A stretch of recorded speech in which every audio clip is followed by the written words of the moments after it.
l'actualité en Afrique.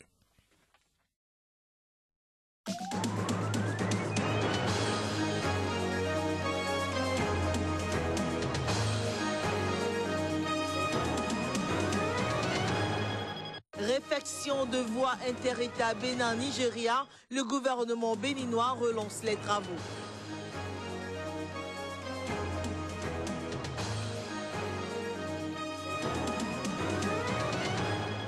Au Nigeria, les vengeurs du delta du Niger annoncent un cessez-le-feu. Ils négocieront avec le gouvernement.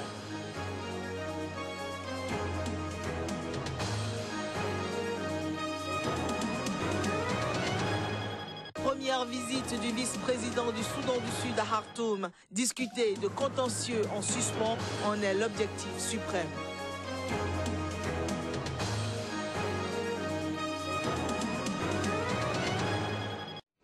Bonjour chez vous et bon réveil à tous. Merci de nous rejoindre sur cette page d'information sur SICA. Nous démarrons par des nouvelles du Bénin. Le ministre des Infrastructures et des Transports était en visite d'inspection dans le nord du pays. L'objectif était d'apprécier l'évolution des différents chantiers en cours. L'autorité a prioritairement sillonné l'axe Djougou-Parakou, la traversée et le contournement de Parakou, la voie Bétérou-Tchaourou, frontalière avec le Nigeria. Une visite sanctionnée par un point de presse conjoint avec les élus de la 8e circonscription électorale. Point de presse dont voici la substance. Nous sommes relativement satisfaits de ce que nous venons voir. Nous sommes venus voir ici. Nous sommes satisfaits et nous exhortons l'entreprise à continuer sur la même lancée. Comme vous le constatez, l'entreprise Satom, Soja Satom, a commencé les travaux depuis Tchaourou jusqu'ici. Ça fait quand même un linéaire de une trentaine de kilomètres. Une trentaine de kilomètres, ça fait un bon pourcentage du linéaire total qui est de 76. Alors quand vous faites 30 ramené à 76, vous voyez un taux qui n'est pas loin des 40% de linéaire attaqué. Donc c'est la preuve que nous avons commencé ce chantier. C'est la preuve que tout ce que les gens disaient, c'était de l'intoxication. Il n'y a pas un président du Nord, il n'y a pas un président du Sud. Il y a un seul président. C'est le président démocratiquement élu. Le pont de l'affaire doit céder. On était en pleine campagne à l'époque. Les personnes de l'affaire ont dit, honorable, ce qui nous intéresse, c'est le pont. Bravo. Et aujourd'hui, c'est des quarantaines de milliards. Et le président, Patrice Talon, nous a dépêchés. L'honorable Bagou de moi, on est parti à Guéda. Il y a de la transparence. C'est la première fois dans l'histoire que les parlementaires sont associés à une mission gouvernementale. Donc, nous rassurons les populations que nous, les députés, le président, le gouvernement nous rassure.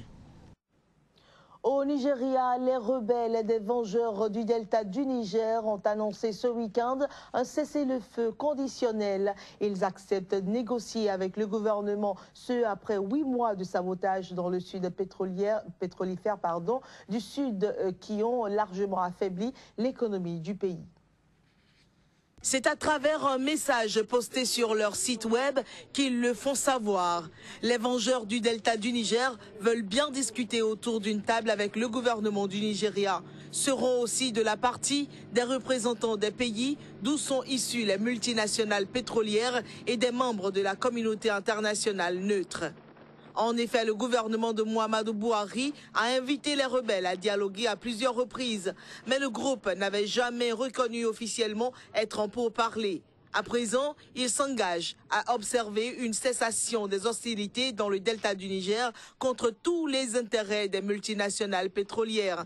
Mais cette annonce s'accompagne de conditions. Le parti au pouvoir doit arrêter les intimidations, invasions et les agressions contre les citoyens innocents. Aucune réaction des autorités nigérianes n'a pu être obtenue dans l'immédiat. Rapidement, en bref, 3 civils au moins ont été tués et une vingtaine d'autres blessés dimanche dans un attentat suicide dans la région de l'extrême nord du Cameroun, confronté aux attaques du groupe islamiste nigérien Boko Haram et qui ont déclaré, c'est ce qu'ont déclaré les responsables politiques et sécuritaires du Cameroun. Nous y reviendrons dans d'autres éditions et plus amplement. Nous nous envolons à présent pour la Somalie pour dire qu'un double attentat a fait plus de 10 morts. L'attaque perpétrée par les insurgés islamistes Shebab a eu lieu dans la ville de Galkayo, dans le centre du pays. Plus de précisions à travers ce reportage. Elles sont plus de 10 personnes à avoir rendu l'âme ce dimanche dans un double attentat revendiqué par les insurgés islamistes Shebab. L'attaque a eu lieu dans une ville de Galkayo en Somalie. À en croire la police, 2 voitures piégées ont explosé alors qu'était visé le siège du gouvernement local. Des témoins disent avoir dénombré une douzaine de corps, dont certains brûlés au-delà de toute reconnaissance possible. Ces attaques contre le gouvernement sont régulières en Somalie. En mars déjà, un de ces attentats menés dans la même ville avait tué 6 personnes. Affiliés à Al-Qaïda, les Shebabs somaliens veulent renverser le gouvernement de Mogadiscio. Raison pour laquelle ils ont été chassés en août 2011 par la force de l'Union africaine en Somalie. Depuis, ils multiplient les attentats et récemment, c'est le Kenya, pays voisin, qui a été victime. De 1991 à aujourd'hui, la Somalie est plongée dans le chaos et la guerre civile. Des élections y auront lieu en septembre et octobre prochains. Le roi du Maroc, Mohamed VI, a appelé à un front commun pour contrecarrer le fanatisme des djihadistes. Eh bien, le souverain du royaume chérifien a convié les 5 millions de Marocains vivant en Europe et dans le reste du monde à se faire les défenseurs d'un islam tolérant. Nous sommes tous visés. Quiconque pense ou croit en ce que je dis est une cible potentielle pour le terrorisme qui a déjà frappé le Maroc, puis l'Europe et de nombreuses régions du monde. Face à la prolifération des obscurantismes répandus au nom de la religion, tous, musulmans, chrétiens et juifs, doivent dresser un front commun pour contrecarrer le fanatisme, la haine et le repli sur soi sous toutes les formes. Du Maroc, rendons-nous en Tunisie où le Premier ministre désigné Youssef Chahed a dévoilé samedi la composition du gouvernement d'union nationale. Une équipe gouvernementale qu'il a promise efficace pour redresser l'économie du pays et redonner espoir à la population 5 années après la révolution. En tout, 26 ministres et 14 secrétaires d'État composent ce gouvernement, dont 8 femmes et 14 jeunes. Ce gouvernement doit encore faire l'objet d'un vote de confiance de l'Assemblée des représentants du peuple. Selon le règlement du Parlement tunisien actuellement en congé, ce vote pourrait intervenir d'ici une douzaine de jours. Engagé dans une course contre la montre face aux attentes, Youssef Chahed, le jeune Premier ministre de 40 ans, a multiplié des concertations depuis sa désignation par le président Bédi Caïd Essebsi le 3 août dernier. J'ai remis il y a quelques instants la composition du gouvernement d'unité nationale au président de la République qui m'a chargé de le former depuis le 3 août dernier. Comme vous le savez, j'ai fait dans ces 2 dernières semaines des consultations approfondies avec toutes les tendances politiques et les organisations nationales, écouté leurs préoccupations et leurs points de vue sur la direction de l'ancien cabinet. Et nous avons essayé de choisir, dans la formation de l'équipe gouvernementale, de suivre la méthodologie qui assure la meilleure composition pour garantir l'efficacité de l'action gouvernementale et l'intégrité de l'équipe. En dépit des promesses de changement, plusieurs ministres conservent des portefeuilles majeurs. Si la promesse d'un cabinet resserré n'a pas été respectée, avec 26 ministres et 14 secrétaires d'État, celles relatives à la représentativité ont été tenues, avec 8 femmes à la tête de portefeuilles importants et 14 jeunes. Unique rescapée des printemps arabes, la Tunisie ne parvient pas à faire redémarrer son économie. Quant à l'accalmie sécuritaire, elle reste précaire après la série d'attaques djihadistes de mars 2015 à mars 2016.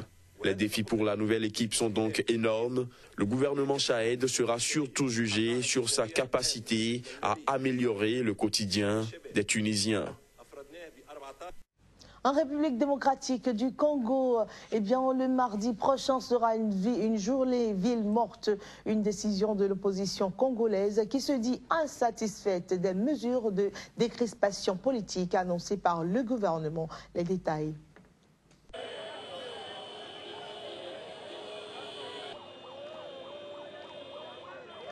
Le rassemblement, entendez la coalition des forces d'opposition congolaises, ne prendra pas part aux travaux préparatoires du dialogue national prévu au Congo mardi. Au contraire, ce creuset récemment créé à Bruxelles annonce qu'au lieu de répondre à l'appel du facilitateur de l'Union africaine, il incite à une ville morte ce jour-là. La coalition demande à l'ensemble du peuple de se mobiliser pour faire échec à cette énième forfaiture. Les conditions posées pour sa participation au dialogue n'ont pas été prises en compte. Il était entre autres question de libérer les prisonniers politiques au nombre de 112. Mais à date, seulement 4 d'entre eux l'ont été. Les opposants dénoncent l'entêtement à vouloir à tout prix accorder un 3e mandat au président Joseph Kabila en violation de la Constitution. Censée avoir lieu avant la fin de l'année, l'élection présidentielle est devenue hautement improbable. Un climat politique tendu règne en RDC à son approche. Au pouvoir depuis 2001, Joseph Kabila doit arriver au terme de son mandat le 20 décembre. Alors que la Constitution lui interdit de briguer un nouveau mandat, l'opposition craint qu'il ne tente de s'accrocher au pouvoir.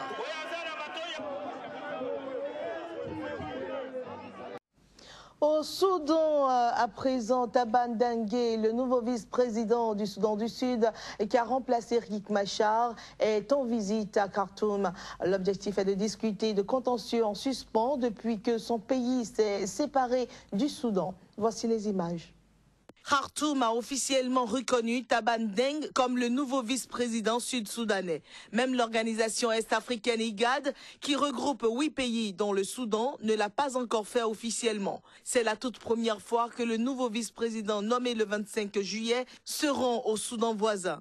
Son prédécesseur Riek Machar a fui après des affrontements meurtriers entre ses partisans et ceux du président Salva Kiir début juillet à Juba.